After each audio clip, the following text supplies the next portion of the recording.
Malice লিখেছেন কিয়োগো হিগাশিনো, অনুবাদ করেছেন সালমান হক, ইশরাক অর্ণব। তাঁদের প্রতি কৃতজ্ঞতা। খুন, ওসামু নোনোগুচির বয়ান। ঘটনাটা ঘটে 1996 সালের 16 এপ্রিল, এক মঙ্গলবারে। বিকেল 3:30 নাগাদ কুনিহিকো হিদাকার বাড়ির উদ্দেশ্যে রওনা হই আমি। মাত্র এক স্টেশন দূরেই ওর বাসা। ট্রেনে চেপে যেতে খুব বেশিক্ষণ লাগে না। স্টেশন থেকে বেরিয়ে খানিকটা পথ বাসে যেতে হয়, এরপর বাকিটা হেঁটে। মেরে কেটে 20 মিনিট। ওর বাসায় যেতে বিশেষ কোনো উপলক্ষের দরকার পড়তো না কখনোই। বন্ধুর বাসায় যেতে আসলে কোনো কারণ লাগেও না। তবে আজকের ব্যাপারটা ভিন্ন। একটা নির্দিষ্ট উদ্দেশ্য নিয়ে ওর ওখানে গিয়েছিলাম। আজকে না গেলে হয়তো লম্বা একটা সময় হিদাকার সাথে দেখা হতো না। ওর বাড়িটা এক অভিজাত আবাসিক এলাকায়।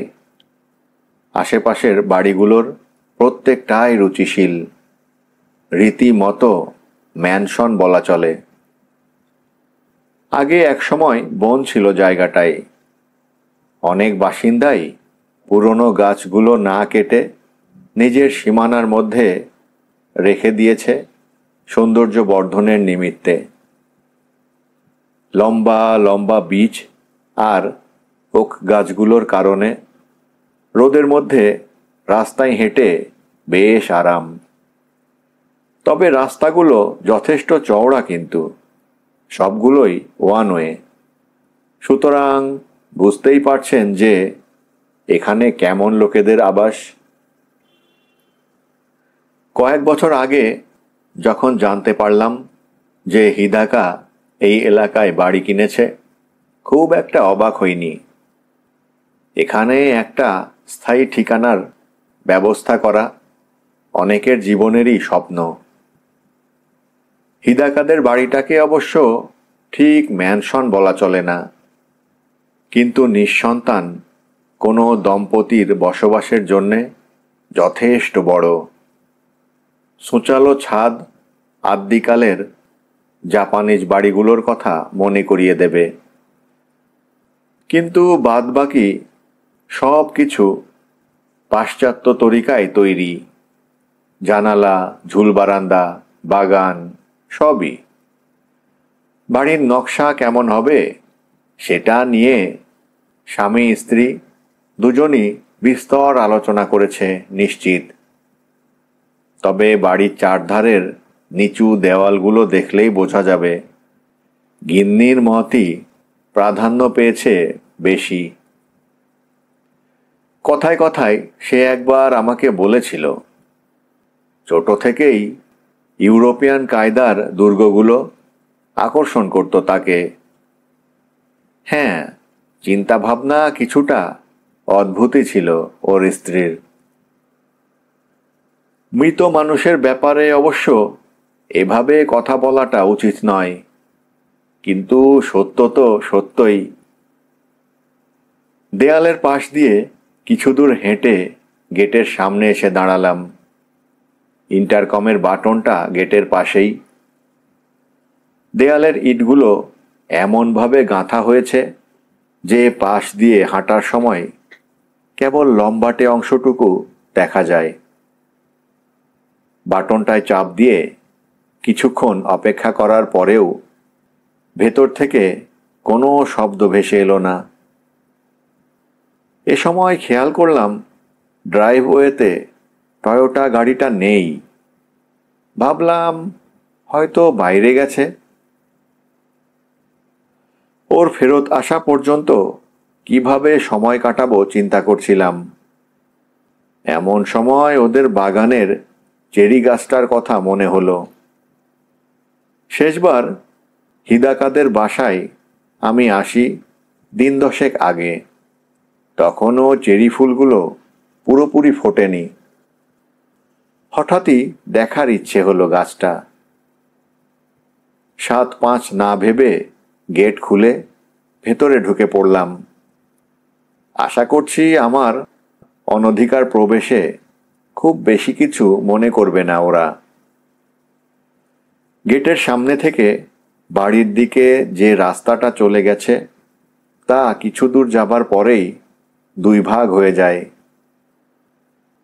বাড়তি রাস্তাটা ধরে কিছু দূর এগোলেই বাগান।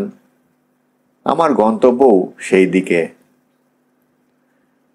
কিছু ফুল মাটিতে পড়ে আছে, তবুও গাছে যা আছে তাকে একদম আদর্শ চেরি ব্লজম বলা চলে। মনোমুগ্ধকর দৃশ্য।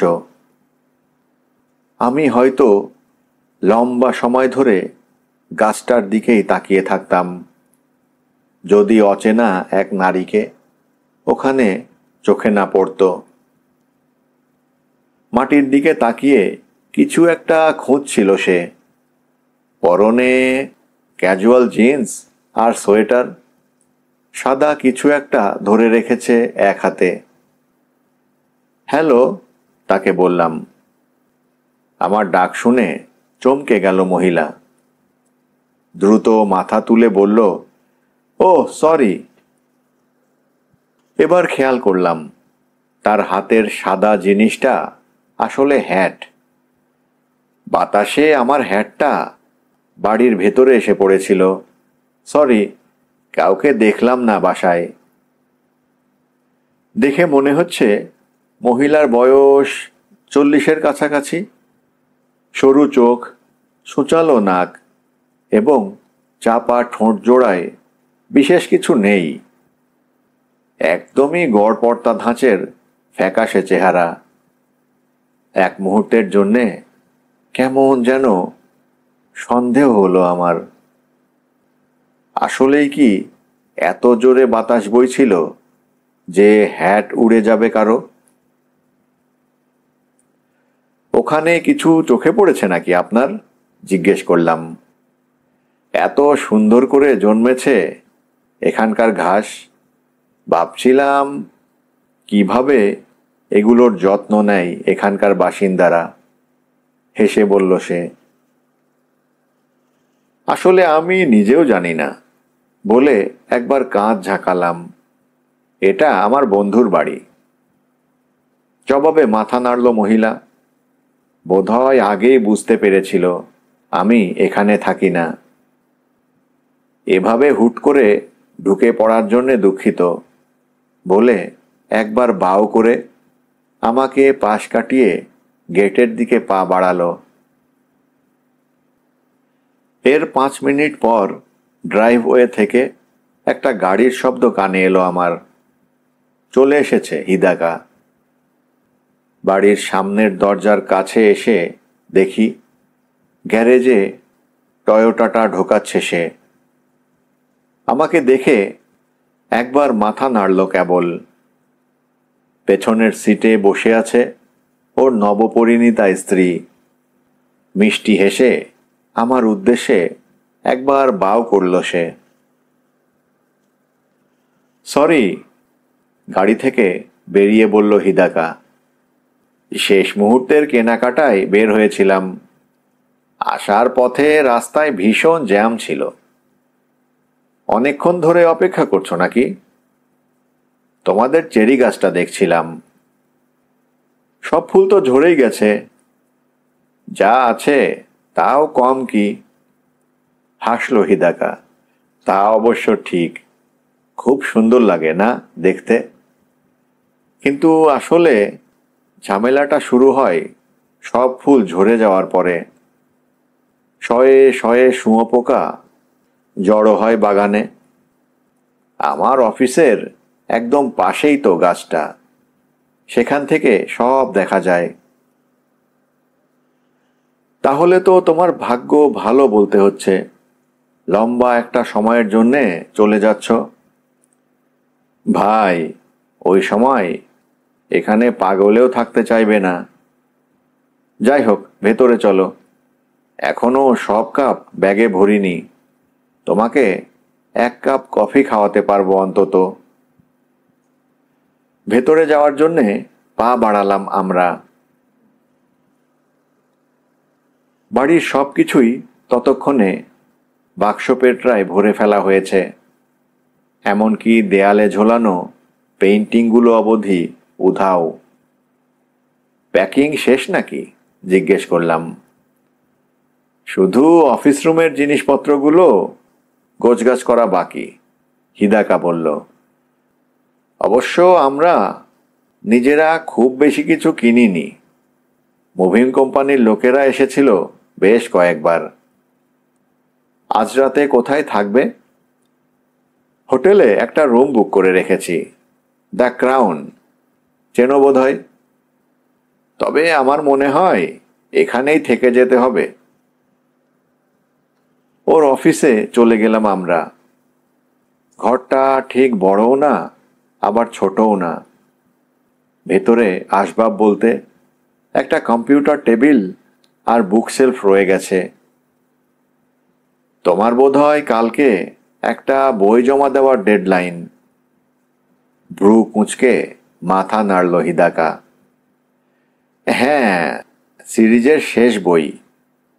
আজকে রাতের মধ্যে প্রকাশককে ফ্যাক্স করে পাঠাতে হবে। সেই জন্যেই ফোনের লাইন খুলে ফেলিনি এখনো। আর কত পৃষ্ঠার মতো লেখা বাকি? 30-এর আশপাশে হবে। হয়ে যাবে। ডেস্কের এক পাশে মুখোমুখি দুটো চেয়ারে বসলাম আমরা। এ সময় কফি হাতে রায় প্রবেশ করলো ভেতরে। ভ্যাঙ্কোভারে আবহাওয়া যে কেমন এখন কে জানে। এখানকার চেয়ে ঠান্ডা হবে নিশ্চিত। ওদের দুজনের উদ্দেশ্যে বললাম আমি। পুরোপুরি ভিন্ন এক মহাদেশে পাড়ি জমাচ্ছি। সমুদ্র পৃষ্ঠ থেকে অনেকটাই ওপরে।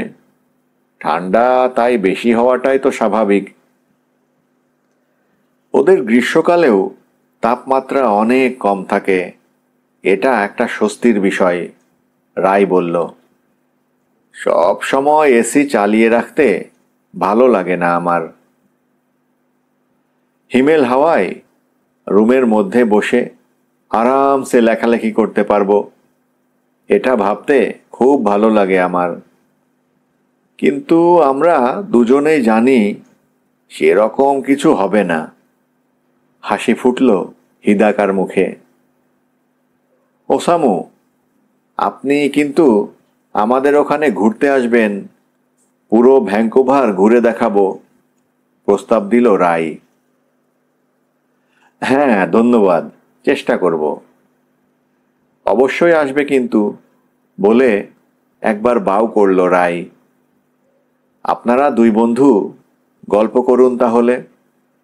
রুম থেকে বেরিয়ে গেল সে। কাপ হাতেই চেয়ার ছেড়ে উঠে জানলার পাশে গিয়ে দাঁড়ালো হিদাকা। শেষবারের মতন নিজের আঙিনায় চেরি ব্লসম দেখে যেতে পারছি, এই বা কম কি। আচ্ছা যাও, আগামী বছর যদি ফুল ফোটে আমি ছবি তুলে পাঠাবো তোমাদের। কানাডায় কি চেরি গাছ আছে? জানি না, আমরা যেখানটায় উঠছি সেইখানে নেই অন্তত। কফির কাপে চুমুক দিল সে। ও, একটা ব্যাপার। আমরা আসার আগে আমি ভেতরে ঢুকে দেখি একজন মহিলা দাঁড়িয়ে আছে চেরি গাছটার সামনে। ওকে কথাটা বলবো কিনা বুঝতে পারছিলাম না এতক্ষণ। তাই নাকি? ব্রু কুঁচকে গেল হিদাকার। মহিলাটার ব্যাপারে সব খুলে বললাম। সন্দেহের জায়গায় এবারে শুকনো একটা হাসি ফুটে উঠল ওর মুখে। ভদ্রমহিলা দেখতে কি কোকেশি পুতুলগুলোর মতন? মাথাটা একদম গোল। হ্যাঁ, তুমি বলার পর এখন সেরকমই মনে হচ্ছে, হেসে বললাম। ওনার নাম নিমি, এই রাস্তারই শেষ মাথায় থাকে। দেখলে বোঝা যায় না, কিন্তু ভদ্রমহিলার বয়স 40-এর ওপরে। রায়ের ধারণা সে বিবাহিত, স্বামী চাকরির সুবাদে অন্য কোনো শহরে থাকে, দূরত্বের সাথে মানিয়ে নিয়েছে দুজনে। বাহ, বেশ ভালোই খোঁজ খবর রাখো দেখছি। তোমাদের পারিবারিক বন্ধু নাকি? বন্ধুর উল্টোটা বলতে পারো। কথাটা বলে জানালা খুলে দিল হিদাকা। পর্দা অবশ্য ভেজানো এখন। ঝিরঝির হাওয়া প্রবেশ করল ঘরের ভেতরে, সেই সাথে শুকনো পাতার সোঁদা গন্ধ। আমাকে দেখতে পারে না নিমি। দেখতে পারে না কেন? বিড়াল, ওর বিড়ালটা মারা গেছে কিছুদিন আগে। কাজ শেষে বাড়ি ফেরার পথে দেখে মরে পড়ে আছে রাস্তার পাশে। পশু ডাক্তারের কাছে নিয়ে যাওয়ার পর জানা যায় বিষ মেশানো খাবার দেওয়া হয়েছিল বিড়ালটাকে। সেটার সাথে তোমার কি সম্পর্ক? নিমির ধারণা আমি এর জন্যে দায়ী। ইচ্ছাকৃতভাবে মিট বলে বিষ মিশিয়ে বাইরে রেখে দিয়েছিলাম, আর সেটা খেয়ে মারা গেছে বিড়ালটা। কি বলছো আবোল তাবোল? এসব ভাবতে যাবে কেন সে? আরে এখানেই তো মজার শুরু, বলে শেলফ থেকে একটা পত্রিকা নামালো হিদাকা। নির্দিষ্ট একটা পেজ খুলে আমার দিকে এগিয়ে দিল। দেখো। ধৈর্যের সীমা শিরোনামে একটা প্রবন্ধ ছাপা হয়েছে পত্রিকাটায়। ইনসেটে হিদাকার ছবি। প্রবন্ধটার বিষয়বস্তু একটা বিড়াল, যে কিনা বারবার চলে আসে এক লেখকের বাগানে। তবে শুধু ঘুরতেই আসে না, প্রবন্ধটা পড়ে মনে হবে যেন লেখককে বিরক্ত করাই তার মূল উদ্দেশ্য। প্রতিদিন সকালে ঘুম থেকে উঠে লেখককে আগে বাগান থেকে বিড়ালের মল পরিষ্কার করতে হয়। ছোট ছোট গাছগুলোরও রেহাই নেই। থাবা দিয়ে আঁচড়ে সেগুলোর অবস্থা করুণ করে দেয় বিড়ালটা। পায়ে কাদামাখা অবস্থায় গাড়ির ওপর দিয়ে হেঁটে বেড়ায়। সাদা খয়েরি রঙের বিড়ালটাকে বেশ কয়েকবার দেখেছে লেখক। জানে যে সেই কালপ্রিট, তবু কোনো ব্যবস্থা নেওয়া সম্ভব হয় না। অনেক চেষ্টা করেছে সে, কিন্তু ফলাফল শূন্য। একবার একজন পরামর্শ দেয় বিড়ালেরা নাকি প্রতিবিম্ব দেখে ভয় পায়। তাই বাগান জুড়ে পানি ভর্তি বোতল রেখে দেয় লেখক, যাতে বিড়ালটা সেখানে আর পা না দেয়। কিন্তু লাভ হয়নি। প্রবন্ধটার সার কথা, প্রতিদিন ধৈর্য পরীক্ষা দিতে হচ্ছে লেখককে। একটু আগে যে একটা বিড়াল মারা গেছে বললে, সেটাও কি খয়েরি সাদা রঙের? জিজ্ঞেস করলাম। হ্যাঁ, ওরকমই। তাহলে তো তোমাকে সন্দেহ করার উপযুক্ত কারণ আছে ভাই। গত সপ্তাহে নিমির চেহারা যদি দেখতে, তুদ্দাড় করে এখানে এসে বলে যে ওর বিড়ালকে কেউ একজন বিষ খাইয়ে মেরে ফেলেছে। সরাসরি আমাকে দোষারোপ করেনি, কিন্তু হাবভাবে বুঝিয়ে দিয়েছে। রায় তাকে বলে একজন মানসিক রোগের ডাক্তার দেখাতে। ভেবেছিলাম আর হয়তো জ্বালাতন করবে না, কিন্তু এখন দেখছি বাগানে এসে ছোঁক ছোঁক শুরু করেছে। বোধহয় আমাকে এখনো সন্দেহ করে বিষ মেশানো খাবার খুঁজতে এসেছিল। সন্দেহ বাতিক নাকি? আরে মেয়েরা এমনই হয়। নিমি কি জানে না তোমরা কানাডা চলে যাচ্ছ? রায় তাকে গত সপ্তাহে আমাদের ভ্যাঙ্কুভার যাওয়ার ব্যাপারে বলেছিল। বুঝতে পারছো কি বলছি?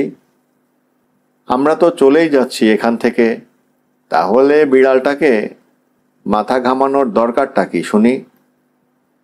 রায়কে দেখে বোঝা যায় না, কিন্তু দরকারের সময় ঠিকই উচিত কথা শুনিয়ে দিতে পারে সে। হাসি ফুটল হিদাকার মুখে। ওর কথায় কিন্তু যুক্তি আছে। বিড়ালটাকে হত্যা করার তোমাদের কোনো কারণই নেই। কেন জানি আমার কথা প্রেক্ষিতে সাথে সাথে কিছু বলল না হিদাকা, শুধু হেসে জানালার দিকে মুখ ফিরিয়ে নিল। খানিক বাদে কফির কাপে লম্বা চুমুক দিয়ে তাকালো আমার দিকে। কাজটা আমিই করেছি। কি? ওর কথার অর্থ বুঝতে পারলাম না প্রথমে। কি করেছ? বিড়ালটাকে আমিই মেরেছি। মিট বলে বিষ মিশিয়ে বাগানে রেখে দিয়েছিলাম। তবে পদ্ধতিটা যে কাজে আসবে তা বুঝতে পারিনি। মানে একদম মরেই যাবে। প্রথমে মনে হলো আমার সাথে ঠাট্টা করছে হিদাকা, কিন্তু এরপরেই ওর হাসিটা খেয়াল করলাম। নির্জীব। বিষ মেশানো মিটবল কোথায় পেলে? আরে এটা কোনো ব্যাপার। ক্যাট ফুডের সাথে কীটনাশক মিশিয়ে বাগানে রেখে দিয়েছিলাম। বিড়াল যা দেখে সেটাতেই তো মুখ দেয়। সিগারেট ধরাতে ধরাতে বলল হিদাকা। আয়েশ করে টান দিল একবার। জানালার বাতাসে ধোঁয়া মিলিয়ে গেল বাইরে। কিন্তু কেন? সত্যি বলতে হিদাকার অকপট স্বীকারোক্তিটা মানতে একটু কষ্টই হচ্ছিল আমার। তোমাকে তো বলেছিলাম আমরা এখানে কোনো ভাড়াটে খুঁজে পাইনি। শীতল হাসিটা মিইয়ে গেল ওর মুখ থেকে। হ্যাঁ, আমাদের রিয়েল এস্টেট এজেন্ট এখনও চেষ্টা চালিয়ে যাচ্ছে, কিন্তু গতদিন এখানে এসে এমন একটা কথা বলে সে, যেটা আমার পছন্দ হয়নি। কি কথা? তার মতে বাগানে অতগুলো প্লাস্টিকের বোতল দেখে অনেকেই ভাবতে পারে রাস্তার বিড়ালগুলো নিয়মিত জ্বালাতন করে আমাদের, সেজন্যেই কেউ ভাড়া নিচ্ছে না। তাহলে তো বোতলগুলো ফেলে দিলেই হতো, এমনিতেও কোনো কাজে আসেনি ওগুলো। হ্যাঁ, কিন্তু তাতে মূল সমস্যার সমাধানটা হতো না। যদি কেউ বাড়ি দেখতে এসে খেয়াল করে বাগানের এখানে সেখানে বিড়াল পায়খানা করে রেখেছে, তখন আমরা থাকলে না হয় পরিষ্কার করতে পারবো, কিন্তু চলে যাবার পরে কি হবে? আমি চাই না বাড়িটা বিড়ালের টাট্টিখানায় পরিণত হোক। এজন্যে মেরে ফেললে বিড়ালটাকে? এভাবে বলছো কেন? বিড়ালটার মালিকও সমান দোষী। অবশ্য এই সত্যটা বোঝার ক্ষমতা নেই ওর। সিগারেটটা অ্যাস্ট্রেতে গুঁজে দিয়ে বলল হিদাকা। রায় জানে এটা? আবারও হাসি ফিরে এলো হিদাকার মুখে। পাগল হয়েছ? মেয়েরা বিড়াল খুব পছন্দ করে। সত্যিটা বলতে আমাকে সাক্ষাৎ শয়তান ভাববে ও। চুপচাপ বসে রইলাম আমি। আসলে কি কথা বলবো বুঝে উঠতে পারছিলাম না। ঠিক এই সময় ফোনটা বেজে ওঠায় রিসিভার তুলে কানে ঠেকালো হিদাকা। হ্যালো। ও হাই, তোমার ফোনেরই অপেক্ষা করছিলাম। হ্যাঁ, সব শিডিউল অনুযায়ী হচ্ছে। না, মানে এখনই শুরু করব। ঠিক আছে, শেষ হলেই পাঠিয়ে দেব, ভেবো না। না, আসলে এই ফোনের সংযোগ কালকে দুপুরের পরেই কেটে দেবে। আমি ফোন করব তোমাকে। হ্যাঁ, হোটেল থেকে। আচ্ছা আচ্ছা, বাই। রিসিভার নামিয়ে রেখে একবার দীর্ঘশ্বাস ছাড়ল হিদাকা। তোমার সম্পাদক নাকি? হ্যাঁ, জমা দিতে সাধারণত একটু দেরি হয়ে যায় আমার, কিন্তু এবারে পরিস্থিতি অন্যরকম। যদি আজকে রাতে না দিতে পারি তাহলে সময় মতো আর দেয়া সম্ভব হবে না। পরশুদিন দেশ ছাড়ব। বেশ, বলে উঠে দাঁড়ালাম চেয়ার ছেড়ে। আমি তাহলে আসি এখন, তোমাকে আর বিরক্ত করব না। কলিং বেল বেজে উঠল এই সময়। কোনো সেলসম্যান এসেছে নিশ্চয়ই, বলল হিদাকা। কিন্তু কিছুক্ষণ পরেই অফিসের দরজায় কড়া নাড়ল রায়। কি হয়েছে? গলা চড়িয়ে বলল আমার বন্ধু। দরজা খুলে গম্ভীর ভঙ্গিতে বাইরে থেকে উঁকি দিল রায়। মিস ফুজিও এসেছেন, বলল শান্ত স্বরে। নামটা শোনা মাত্র চেহারায় মেঘ ভর করল হিদাকার। আবার? তোমার সাথে নাকি জরুরি একটা বিষয়ে কথা আছে? বাহ, বলে নিচের ঠোঁটে চিমটি কাটতে লাগলো হিদাকা। নিশ্চয়ই জানতে পেরেছে আমরা কানাডা চলে যাচ্ছি। তুমি ব্যস্ত আছো বলে দেব? হ্যাঁ, বলেই মত পরিবর্তন করল হিদাকা। না, আমি দেখা করব। যত তাড়াতাড়ি সম্ভব ঝামেলা চুকিয়ে ফেলাই ভালো, তাহলে আর পরে অযথা মাথা ঘামাতে হবে না। তুমি ওনাকে বরং ভেতরে এনে বসাও। আচ্ছা, তুমি যখন বলছো, বলে আমার দিকে তাকালো রাই। আরে, আমাকে নিয়ে ভাববেন না, বললাম। আমি এখনই চলে যাচ্ছি। ঝামেলায় পড়ে গেলাম। রায় চলে যাবার পরে লম্বা একটা শ্বাস ছেড়ে বলল হিদাকা। ফুজিও বলতে কি মাসায়া ফুজিও? হ্যাঁ, ওর বোন, নাম মিয়াকো। একবার মাথা চুলকালো হিদাকা। যদি শুধু নগদ টাকা চাইতো তাহলে কোনো সমস্যা ছিল না, কিন্তু সব কিছু আবার মনে করে বলাটা অসম্ভব, পুনর্লিখনও সম্ভব না। হলরুম থেকে দুজনের পদশব্দ কানে এলো এ সময়। সাথে সাথে মুখ বন্ধ করে ফেলল হিদাকা। স্বল্প আলোর জন্যে কারো কাছে ক্ষমা প্রার্থনা করতে শুনলাম রায়কে। কিছুক্ষণ পরেই দরজায় কড়া নাড়ল সে। কি? জিজ্ঞেস করল হিদাকা। মিস ফুজিও এসেছেন, বলে দরজা খুলল রায়। তার পেছনে যিনি দাঁড়িয়েছিলেন তাকে মহিলা না বলে যুবতী বলাটাই ঠিক হবে। বয়স 30 ছুঁই ছুঁই, লম্বা চুল কোমর অবধি নেমে এসেছে।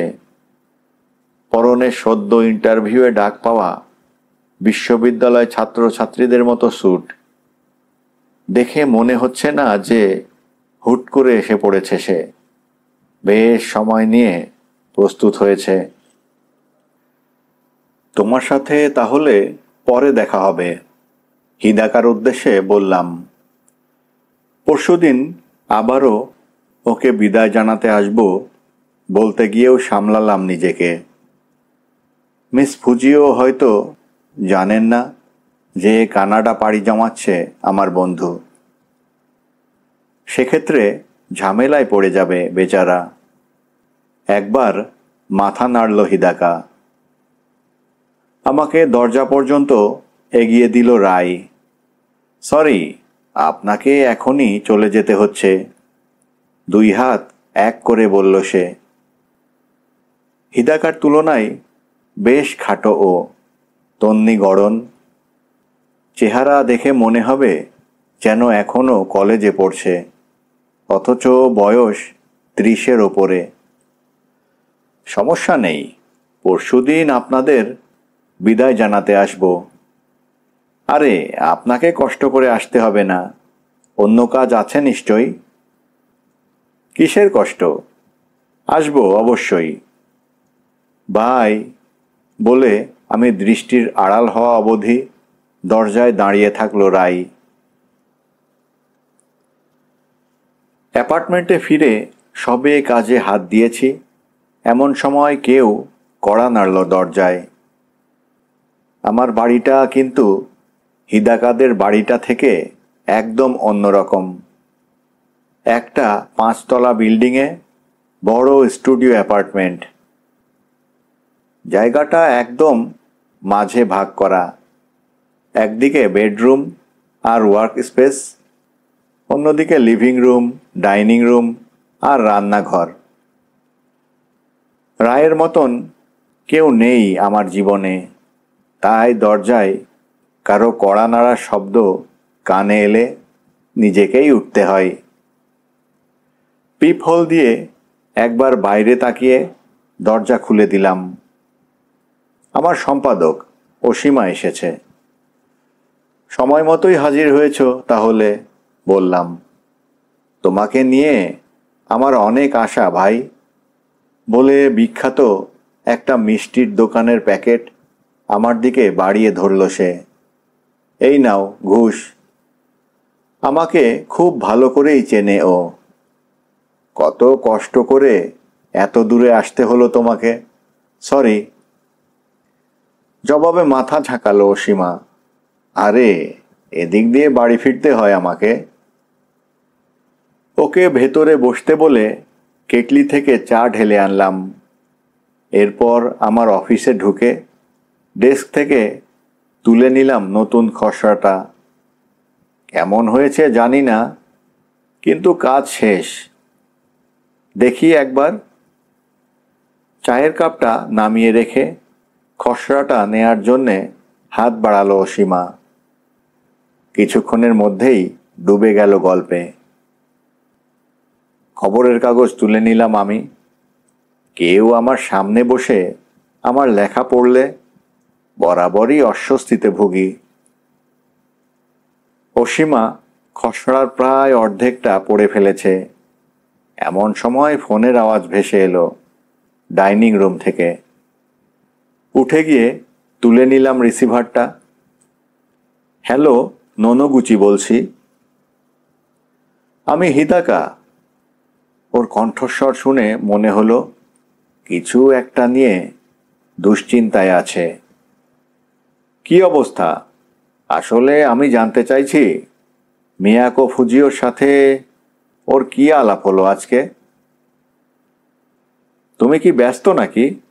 কিছুক্ষণ চুপ থাকার পর বলল হিদাকা। একজন মেহমান এসেছে আমার বাসায়। আচ্ছা, কাজ শেষ হবে কখন? ঘড়ির দিকে তাকালাম এক ঝলক। 6:15 মতো বাজছে। খুব বেশিক্ষণ না, কেন? মানে ফোনে আলাপ করার মতন বিষয়টা না। একটা ব্যাপারে তোমার সাথে কিছু কথা আছে। আসতে পারবে? নিশ্চয়ই। আরেকটু হলেই জিজ্ঞেস করে বসেছিলাম বিষয়টা ফুজিওকে নিয়ে কিনা, কিন্তু সামলে নিলাম শেষ মুহূর্তে। অসীমা যে লিভিং রুমে বসে আছে সেটা প্রায় ভুলেই গিয়েছিলাম। 8টার দিকে আসো নাকি? ঠিক আছে, আমি অপেক্ষা করব, রাখলাম, বলে লাইন কেটে দিল হিদাকা।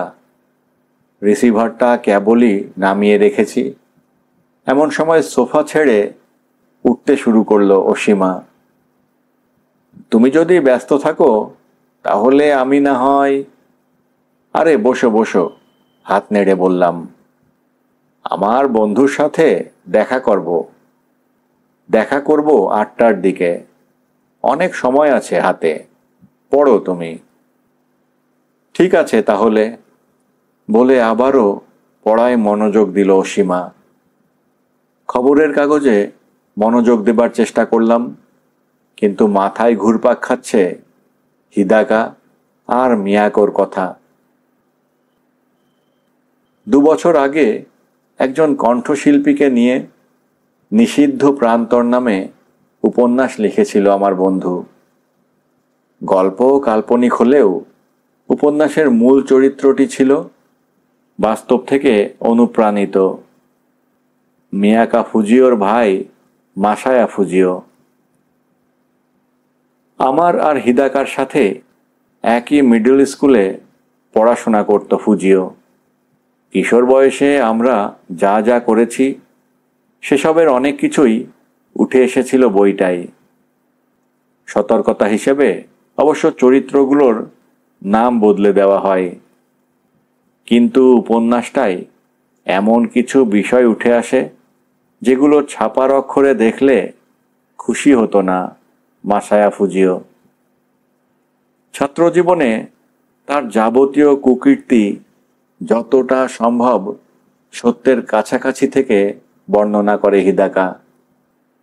এক দেহপসারিণীর হাতে ফুজিওর খুন হবার ঘটনাটাও বাদ যায়নি।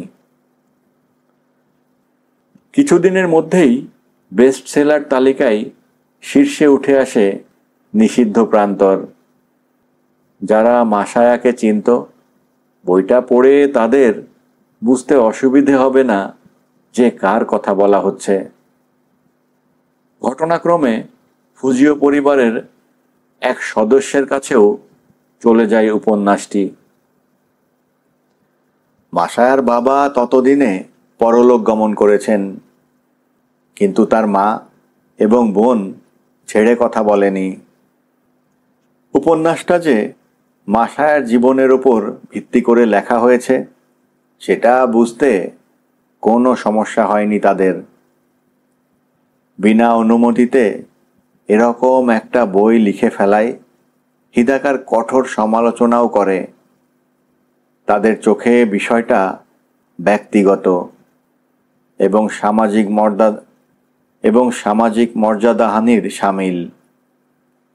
কিছুদিনের মধ্যে নিষিদ্ধ প্রান্তরের সবগুলো কপি দোকান থেকে তুলে নেওয়ার দাবি জানানো হয়। উপন্যাসটির কিছু অংশের পুনর্লিখন করা হলে আমরা পুনরায় প্রকাশের অনুমতি দেব, এর আগে নয়, এমনটাই জানান ফুজিওর মা। হিদাকা যেমনটা বলেছে, কোনো প্রকার ক্ষতিপূরণ দাবি করা হয়নি ফুজিওর পরিবার থেকে। তবে পুনর্লিখনের বিষয়টা কেবল বলার জন্যে বলা নাকি দর কষাকষির প্রথম ধাপ, সেই বিষয়টা এখনও অনিশ্চিত। ফোনে ওর কণ্ঠস্বর শুনে মনে হয়নি যে অনিশ্চয়তা দূর হয়েছে। তবু আমাকে ফোন করার হেতু বুঝে উঠতে পারছি না। হয়তো আসলেও ঝামেলায় পড়ে গেছে। আমি কিভাবে কোনো কাজে আসব কে জানে। আমি এসব নিয়ে মাথা ঘামাতে ঘামাতেই খসড়াটা পড়া শেষ হয়ে গেল অসীমার। বেশ ভালো, খানিকটা নস্টালজিক, কিন্তু আমার পছন্দ হয়েছে। বাহ, শুনে খুশি হলাম। আসলেও স্বস্তি ভর করেছে আমার চিত্তে। চায়ের কাপে লম্বা একটা চুমুক দিলাম। অসীমা ছেলেটা ভালো, শুধু শুধু তেল দেওয়ার জন্যে কথাগুলো বলেনি। সাধারণত ওর খসড়া পড়া শেষে পরবর্তী প্রজেক্ট নিয়ে আলাপ করি আমরা, কিন্তু আজকে হিদাকার সাথে দেখা করতে হবে। ঘড়ির দিকে তাকালাম, 6:30 একটু বেশি বাজছে। তোমার হাতে সময় আছে? অসীমা জানতে চাইল। হ্যাঁ, কিন্তু আমি ভাবছিলাম এখানে কাছেই একটা ভালো রেস্তোরাঁ আছে, আমরা না হয় খেতে খেতে কথা বলি। নিশ্চয়ই, আমারও খেতে হবে বলে খসড়াটা ব্যাগে ঢুকিয়ে রাখলো অসীমা। যতদূর জানি ওর বয়স 30-এর কাছাকাছি, এখনো বিয়ে করেনি। রেস্তোরাঁটা আমার অ্যাপার্টমেন্ট থেকে 5 মিনিটের হাঁটা দূরত্বে। ক্যাজেরোল খেতে খেতে এটা সেটা বিষয়ে আলাপ করলাম আমরা। এক সময় ইচ্ছে করেই হিদাকার কথা তুললাম। ওর নাম শুনে বিস্ময় ভর করল অসীমার চেহারায়। তাকে চেনো তুমি? ও আমার ছেলেবেলার বন্ধু, একই এলাকায় বড় হয়েছি। জায়গাটা এখান থেকে খুব বেশি দূরে নয়, চাইলে হেঁটেই চলে যেতে পারবে ওখানে। অবশ্য আমাদের আগের বাড়িগুলো আর নেই, অ্যাপার্টমেন্ট বিল্ডিং বানানোর জন্যে ভেঙে ফেলা হয়েছে অনেক আগেই। তাহলে স্কুলে থাকতেই পরিচয় হয় তোমাদের? হ্যাঁ, এখনো যোগাযোগ আছে। বাহ, আগ্রহ চকচক অসীমার চোখ জোড়ায়। সেই সাথে খানিকটা ঈর্ষার ছাপও আছে।